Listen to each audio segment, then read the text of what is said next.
Capítulo 14. A Volta Gloriosa. O povo de Genebra não podia cuidar devidamente de todos os valdenses que haviam vindo de Saboia. Assim, eles se espalharam por diversas comunidades dos cantões suíços. Alguns tinham terras, onde mais de uma vez eles começaram a cultivar o solo, provendo sua própria manutenção. Alguns dos príncipes alemães convidaram os valdenses para se estabelecerem em seus territórios. Ante o convite do eleitor do Palatinado, várias centenas de refugiados foram para o seu estado e estabeleceram-se entre seus súditos. Suas esperanças de encontrar paz permanente na Alemanha, entretanto, foram decepcionadas. Em constante busca de novos territórios, o rei de França mandou seus exércitos ao Palatinado. Os habitantes fugiram diante dos invasores, e os valdenses encontravam-se entre os que foram forçados a fugir, de modo que uma vez mais se puseram ao caminho em busca de um lugar em que pudessem viver em paz. Mas fosse aonde fosse que eles se dirigissem, ou quão bondosos fossem os habitantes do lugar, os exilados não podiam esquecer a terra natal. Ao crepúsculo, sentavam-se juntos, recordando seus antigos lares e falando dos dias vividos à sombra das grandes montanhas. Lembravam-se de como cuidavam de seus animais, fazendo-os pastar na luxuriante e verde relva daqueles vales, abeberando-os nas puras correntes das montanhas. Falavam dos belos bosques de castanheiros que lhes proviam alimento, a eles e a seus animais. Por 2 vezes mandaram os valdenses espias disfarçados através das montanhas, a fim de verificar se seus vales se achavam habitados por gente nova. Os espias voltaram, dizendo que o povo mandado pelo duque para viver ali não conseguira fazer a terra produzir, e assim se foram embora. Os campos jaziam incultos e as vinhas sem podar. Ouviam-se lá apenas os sons da natureza. Ouvindo o relato dos espias, mais anelaram os valdenses os seus vales. É melhor morrer em nossa terra natal do que viver no exílio, diziam uns aos outros. Por 2 vezes buscaram prematuramente retornar aos vales natais, mas de cada vez os suíços descobriram e impediram seus planos. As autoridades nos cantões mantinham-se em meia vigilância em torno dos exilados, sabendo que, deixassem eles a Suíça e voltassem aos vales, Luís XIV julgaria por certo que eles haviam sido ajudados pelos suíços. Mas os valdenses não eram gente para ser derrotada.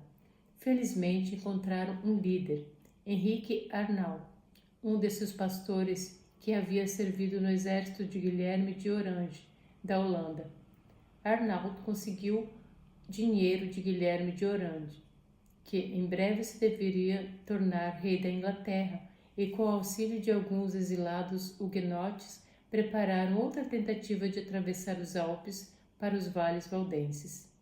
Em agosto de 1689, 800 homens valdenses e huguenotes reuniram-se às margens do lago Lema. Arnauld fizera todos os arranjos. Silenciosamente, sob o manto das trevas, os homens entraram em barcos remando para a margem sul. Dessa vez, as autoridades suíças que sabiam do escape não os impediram.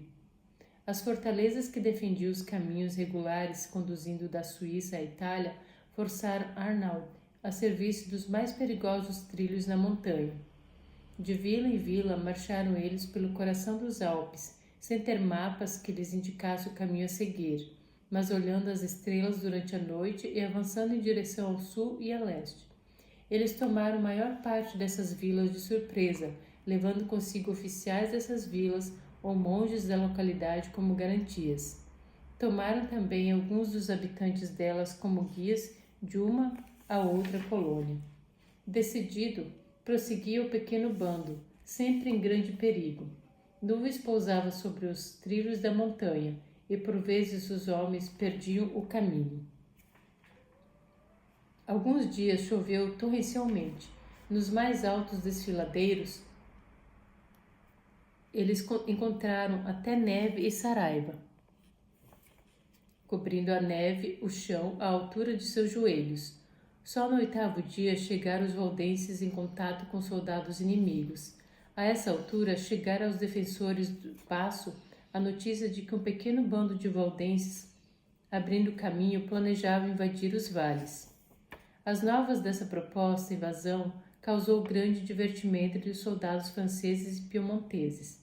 Como poderia um povo que havia sido quase destruído 3 anos antes nas prisões do Piemonte, depois de exilados de sua pátria, ter esperança de voltar a reconquistar os vales em face do exército de mais de 20.000 homens?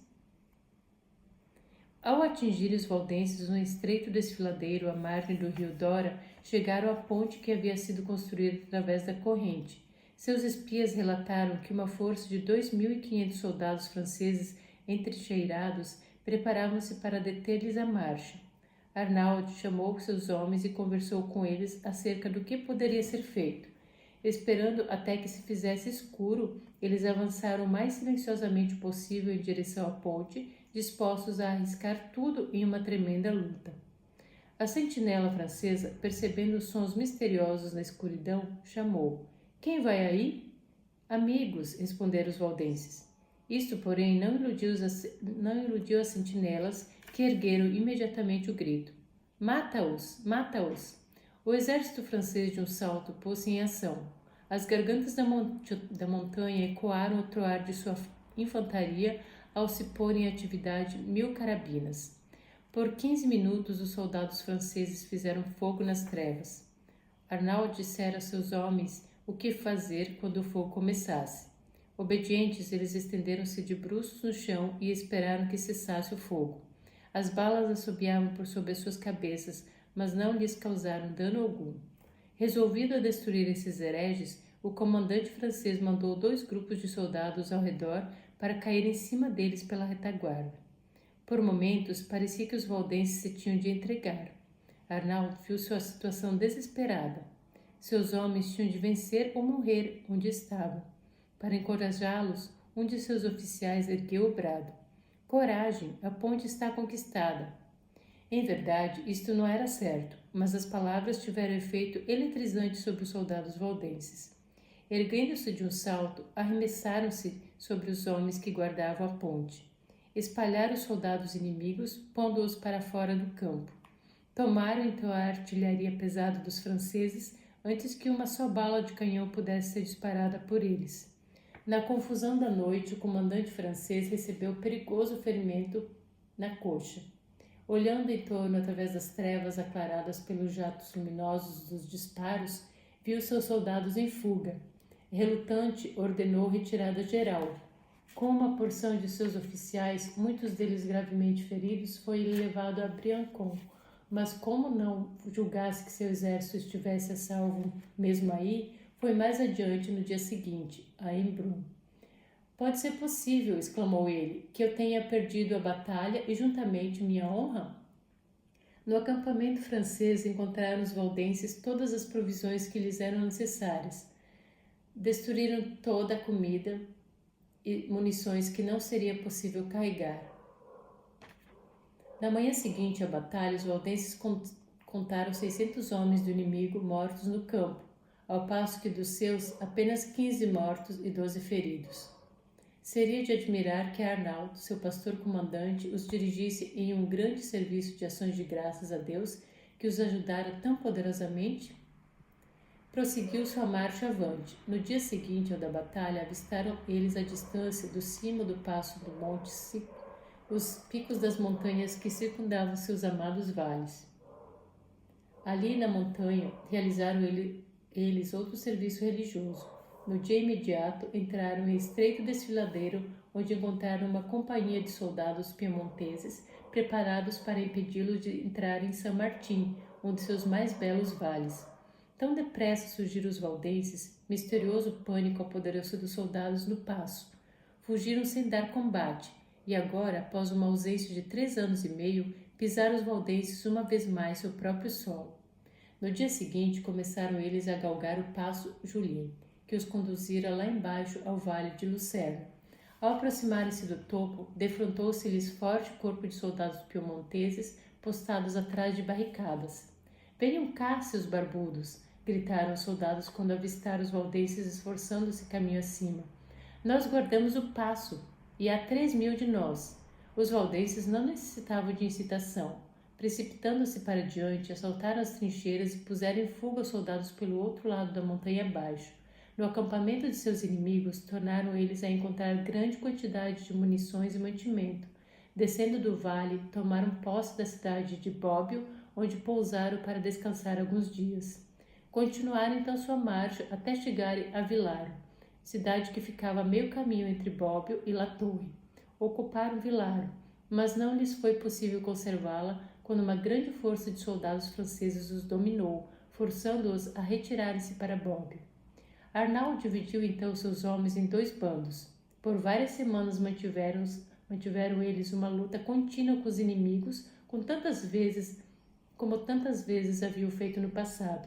Ficavam de emboscada em pontos onde menos eram esperados, e então de repente caíam em cima dos franceses e piemonteses, pondo-os em fuga e apoderando-se de valiosos suprimentos de comestíveis e munições. Se bem que os valdenses em geral ganhassem nessas escaramuças, perdiam, no entanto, homens, e suas fileiras se iam tornando mais e mais reduzidas. Quando caíam 10 soldados piemonteses, reforços os substituíam. Mas se caía um valdense, ninguém havia ali tapar a brecha. Compreendendo que essa espécie de guerra havia seguramente de destruir-lhes todo o corpo de soldados, Arnaldo resolveu mobilizá-los em alguma fortaleza onde se pudesse defender durante o inverno e esperar a ver o que Deus planejara para eles no ano seguinte. Escolheram uma fortaleza natural conhecida por La Bausília, no extremo superior do Vale de São Martim. Aí as montanhas salientavam-se em uma plataforma lavada por correntes de 2 lados na forma de um V. Essa elevada posição não podia ser atacada por trás, uma vez que as montanhas se erguiam quase a pique por trás da fortaleza. Para esse lugar levou Arnaud seus homens, transportando consigo quantas provisões puderam reunir. Em La Basília, os valdenses derrubaram árvores e construíram vigorosas fortificações através de todo o caminho ou trilho que pudessem conduzir à sua fortaleza. Havendo destruído todas as estradas e pontes por quilômetros ao redor, Arnaud retirou-se então para esse lugar com seus 400 homens, tudo quanto restava daquele bravo grupo de homens que ele conduzira da Suíça 3 meses antes. 3 dias antes de completar o forte, Arnaud viu as forças francesas avançando pelo vale. No dia 29 de outubro, vários milhares de franceses marcharam avante para atacar a La Basília por todos os lados. Os franceses lutavam bem, mas encontraram as fortificações inexpugnáveis e foram repelidos com grande perda de vidas. Por trás de suas vigorosas paredes, os valdenses rebateram todo ataque sem perder um só homem. A primeira neve do inverno já caíra e o comando francês compreendeu que seria impossível tomar a posição valdense sem artilharia pesada. E esta eles não possuíam. Decidiu retirar-se para um lugar em que ele e seu exército se pudessem abrigar do inverno. Antes, porém, de desertar do campo diante de La Basília, o general francês enviou aos valdenses uma mensagem. Sob uma bandeira de trégua, aproximou-se um oficial e foi conduzido a Arnaud. Tenho uma mensagem para o senhor, da parte de meu comandante. Ele vai deixá-los agora, mas voltará no próximo ano pela Páscoa. Então lhes daremos fim e não escaparão. Estarei aqui à espera de seu comandante, respondeu Arnaud. O oficial francês curvou-se e deixou a fortaleza.